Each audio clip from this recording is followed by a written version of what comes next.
Hello friends, आज का हमारा वीडियो फ्रेज पर है। फ्रेज पर मैंने पहले भी एक वीडियो बनाया है जिसके अंदर हमने ये देखा था कि फ्रेज का प्रयोग वाक्य में किस तरह से किया जाता है। और आज के वीडियो में हम फ्रेज को और बेहतर ढंग से सीखने का प्रयास करेंगे। तो आइए शुरू करते हैं आज की लर्निंग। देखिए, हमारे पास यहाँ दो सेंटेंस है। पहला है नंदू कुक्स फूड और दूसरा है my neighbour Nandu is cooking delicious food.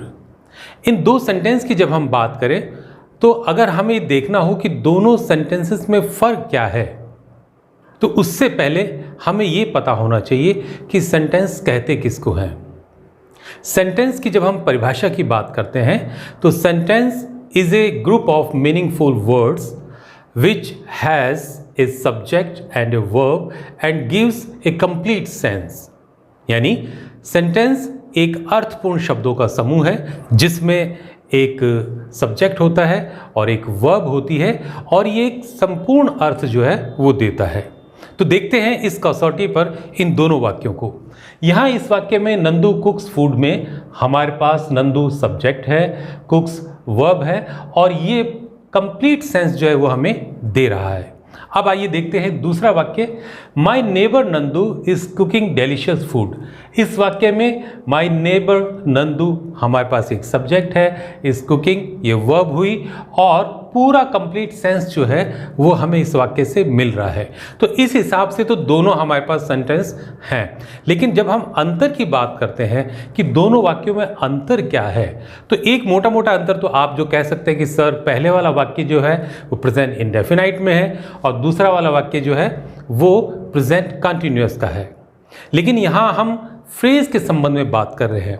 अगर फ्रेज के संबंध में हम बात करते हैं और दोनों में अंतर की बात करते हैं तो यहीं से हमारी एक्चुअल फ्रेज को समझने की जो लर्निंग है वो शुरू होती है।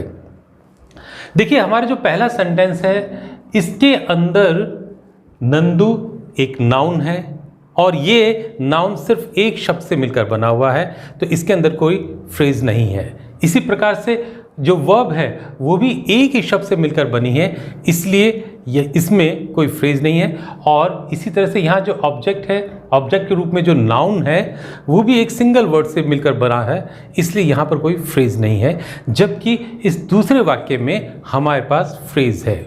अब सवाल ये उठता है कि सर कैसे हम पता लगाएंगे कि इस दूसरे वाक्य में फ्रेज है।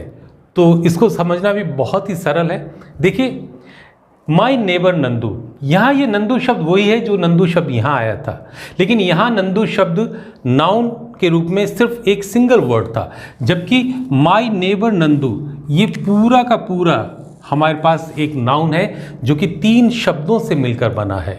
यानी 3 शब्द मिलकर एक समूह का रूप ले रहे हैं। और हमने ये पढ़ा था कि फ्रेज में शब्दों का समूह होता है, पिछले वीडियो में हमने ये चीज़ सीखी थी। तो हमारे पास जब एक नाउन कई शब्दों के रूप में सामने आता है और सब्जेक्ट का रूप काम करता है तो वो हमारे लिए एक फ्रेज होता है। तो यहाँ ये एक नाउन फ्रेज है। अब आते हैं आगे। यहाँ पर ये जो वर्ब है ये हमारे पास 2 शब्दों के रूप में है। यहाँ पर नाउन के रूप में 2 शब्द हैं, इसलिए ये हमारा फ्रेज हुआ। इसी प्रकार से डेलिशियस फूड, यहाँ पर हमारा जो नाउन है ऑब्जेक्ट के रूप में है, ये भी 2 शब्दों के रूप में है, इसलिए ये हमारा फ्रेज हुआ। तो इसका कंक्लूजन क्या निकलता है? कंक्लूजन निकालने के लिए हमें पहले ये भी पता कर लेना चाहिए कि हम फ्रेज कहते किसको हैं। देखिए, फ्रेज का मतलब है एक group of words which has no combination of subject or verb and which gives no complete sense। तो यहाँ हमने ये देखा कि ये जो हमारे पास फ्रेज हैं, ये फ्रेज क्यों है? क्योंकि हमने ये देख लिया कि नाउन जो है वो कई शब्दों से मिलकर बना है, इसलिए ये फ्रेज है। ये वर्ब एक से अधिक शब्दों से मिलकर बनी है, इसलिए ये फ्रेज है। और यहाँ ये जो ऑब्जेक्ट के रूप में नाउन है ये भी कई शब्दों से मिलकर बना है। अब एक दूसरी चीज़ की तरफ बढ़ते हैं। हमने फ्रेज की जो डेफिनेशन पढ़ी उसके अंदर एक शब्द आता है कि कोई कंप्लीट सेंस नहीं देता है। अब ये जो फ्रेज है माई नेबर नंदू, क्या इससे हमें कोई कंप्लीट सेंस मिलता है? एक सेंस तो है कि मेरा पड़ोसी नंदू, लेकिन उससे हमें कंप्लीट सेंस नहीं मिल रहा है कि मेरा पड़ोसी नंदू वो क्या है, वो क्या काम करता है, इसलिए ये हमारा फ्रेज हुआ। क्योंकि हमने डेफिनेशन में पढ़ा कि कंप्लीट सेंस नहीं मिलता है। अब अगले शब्द की तरफ बढ़ते हैं। यहाँ ये इज कुकिंग, पका रहा है, ये वर्ब फ्रेज है, लेकिन इससे हमें कंप्लीट सेंस नहीं मिल रहा है, क्या पका रहा है, कहाँ पका रहा है। और इसी प्रकार से डिलीशियस फूड, यहाँ भी हमें सेंस तो मिला लेकिन कंप्लीट सेंस नहीं मिला कि ये जो डिलीशियस फूड है किसने बनाया, कब बनाया, किसके लिए बनाया, हमें मिलेगा नहीं मिलेगा आदि, इन सब बातों का जो पूरा ज्ञान जो वो हमें नहीं मिल रहा है, कंप्लीट सेंस हमें नहीं मिल रहा है, इसलिए भी ये फ्रेज हुआ। अब डेफिनेशन के अकॉर्डिंग हम तीसरी कसौटी को भी चेक करते हैं, उसको देखते हैं। वो ये है कि सब्जेक्ट और वर्ब नहीं होते हैं। अब देखिए माय नेबर नंदू, ये पूरा का पूरा ये हमारा सब्जेक्ट है, लेकिन इसमें वर्ब नहीं है। इसी तरह से ये पूरा का पूरा हमारे पास वर्ब तो है, लेकिन इसके अंदर हमारे पास सब्जेक्ट नहीं है। और ये वर्ब क्यों है कि ये दो शब्दों से मिलकर बना है। ये हम देख रहे हैं बी फॉर्म है और ये मेन वर्ब है, दोनों मिलकर दो शब्द हो गए और ये वर्ब फ्रेज हो गया, लेकिन इस वर्ब में सब्जेक्ट नहीं है। इसी तरह से डिलीशियस फूड, यहाँ हमारे पास नाउन सब्जेक्ट के रूप में है, यहाँ हमारे पास जो नाउन है वो ऑब्जेक्ट के रूप में है, और इस नाउन जो कि ऑब्जेक्ट का काम कर रहा है इसके साथ वर्ब नहीं है, इसलिए भी ये हमारी फ्रेज हुई। तो मैं उम्मीद करता हूँ कि फ्रेज के बारे में ये छोटी सी जो जानकारी है वो हमारे बहुत काम आएगी। अब इसी चीज़ को आगे लेकर हम बढ़ते हैं। अब हम बात करेंगे कि फ्रेज जो होते हैं वो कितने तरह के होते हैं, उनका कितने तरह के टाइप्स हैं या क्लासिफिकेशन है। तो सबसे पहले इसके अंदर आता है हमारे पास नाउन फ्रेज। नाउन फ्रेज जैसा कि हमने पहले बात की थी, अगर नाउन एक शब्द से मिलकर बना है तो वो फ्रेज नहीं है, और अगर नाउन में एक से अधिक शब्द हैं तो वो फ्रेज कहलाता है। तो देखिए एन ओल्ड पर्सन गाइडेड मी, यहाँ एन ओल्ड पर्सन ये हमारा नाउन है जो सब्जेक्ट का काम कर रहा है, और ये एक से अधिक शब्दों से मिलकर बना है, इसलिए ये हमारा नाउन फ्रेज है। और नाउन के बारे में हमने पहले भी पढ़ा था कि नाउन जो है वो दो स्थिति में काम करता है, या तो वो सब्जेक्ट बनकर आता है या वो वाक्य के अंत में ऑब्जेक्ट के रूप में आता है। अब आइए दूसरा वाक्य देखते हैं। ही टुक ए लॉन्ग स्टिक, उसने एक लंबी छड़ी ली। तो यहाँ हमारे पास नाउन ऑब्जेक्ट के रूप में है और ये तीन शब्दों के द्वारा बना है, तो ये हमारा नाउन फ्रेज है। इसी तरह से a bird in the tree chirped, a bird in the tree मतलब पेड़ पर एक चिड़िया चहचहाई, तो ये हमारा पूरा नाउन फ्रेज हुआ। अगला जो होता है उसको हम कहते हैं वर्ब फ्रेज। और वर्ब फ्रेज में भी क्या होता है कि अगर सिंगल वर्ब है, अगर सिंगल वर्ड के रूप में वर्ब आई है तो वो फ्रेज नहीं है, और अगर वर्ब में एक से ज़्यादा वर्ड्स हैं तो वो हमारी वर्ब फ्रेज कहलाती है। तो देखते हैं she is eating a banana, she is eating a banana, तो हमारे पास ये वर्ब दो शब्दों के रूप में है, इसलिए ये वर्ब फ्रेज कहलाई। और इसी तरह से the teacher had been teaching since 2 o'clock, तो इसके अंदर वर्ब हमारे पास क्या हुई, ये तीन शब्दों से मिलकर ये वर्ब बनी है, इसलिए हम इसको कहेंगे वर्ब फ्रेज। और इसी तरह से इट मे रेन टुडे, तो इट मे रेन टुडे में हमारे पास मॉडल है और रेन जो है वो हमारे पास मेन वर्ब है, तो दो शब्दों से मिलकर बनी है ये वर्ब, इसलिए ये जो है ये हमारी वर्ब फ्रेज कहलाती है। आइए अब बढ़ते हैं अगले टाइप की तरफ। अगला हमारा टाइप है एडजेक्टिव फ्रेज। एडजेक्टिव क्या होता है, वो शब्द जो किसी नाउन या प्रोनाउन को मॉडिफाई करता है, उसको डिस्क्राइब करता है। एक वाक्य देखते हैं। Mother gave me A jug full of mango shake, माँ ने मुझे मैंगो शेक से भरा हुआ जग दिया। अब माँ ने जो जग दिया वो कैसा था, वो था full of mango shake, full of mango shake मतलब मैंगो शेक से भरा हुआ। तो ये हमारा पूरा जो है वो एडजेक्टिव फ्रेज कहलाएगा। एक से अधिक शब्द हैं और वो इसकी विशेषता बता रहा है जग की कैसा था। इसी तरह से एक नेक्स्ट वाक्य देखते हैं। She gave me A small pink doll, उसने मुझे एक छोटी पिंक डॉल दी। अब उसने जो डॉल दी उसकी विशेषता क्या थी कि वो